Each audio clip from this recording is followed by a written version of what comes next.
Dakaita zishamiso. Mwana uyu. Ndakamunamatira. Akarutsa. Magodo Europa. Akabudisa ropa nomuno. Ndiye. Ndime kugwero. Mwananga iswa muromba kuti nevaro. Anzi tiri kumhanya toda kudzokera. Ikatidzokera itioni. Ndatenda hangu. Ndakumunamatira mwana. Kuti zipwamu. Zvakazvida kumudya. Zomuwana achipisa. Zvinosangana nemoto watenzi Michael. Saka mwana uyu musambofa zvenyu. Makamwisa vana madhigausi. Ani mazvinzwa. Ndaisa chipo pari. Murinyora zuva ranhasi.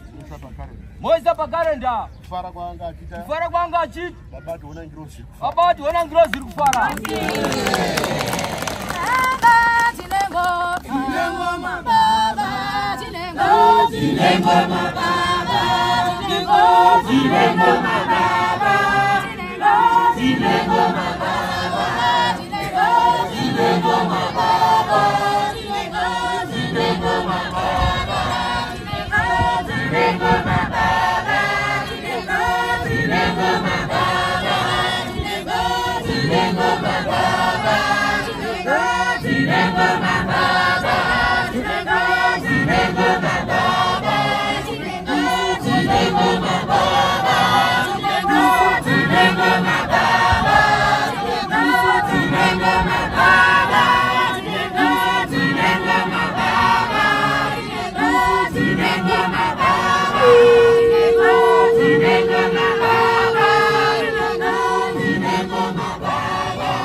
Varipi varume vataita navo breakfast.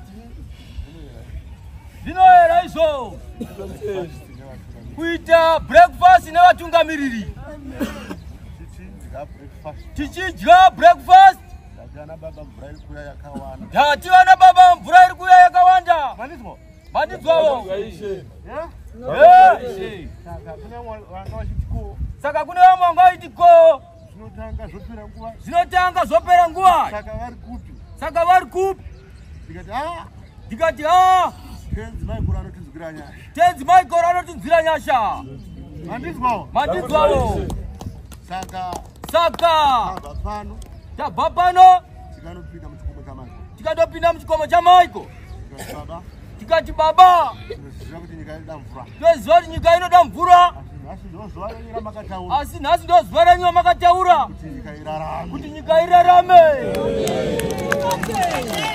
Ndobva dzatipamukana ndobva dzatitendera dzatoti munoburuka makupfunhiwa zvataona mugwagwa umu muna mukuvisu sati mvura iri kutyisa mbotenda Mwari pauripa. Yatenda vana baba garai henyu pasi mazviona zvikomborero zvinouya pakasiyana siyana. Faro kwambo.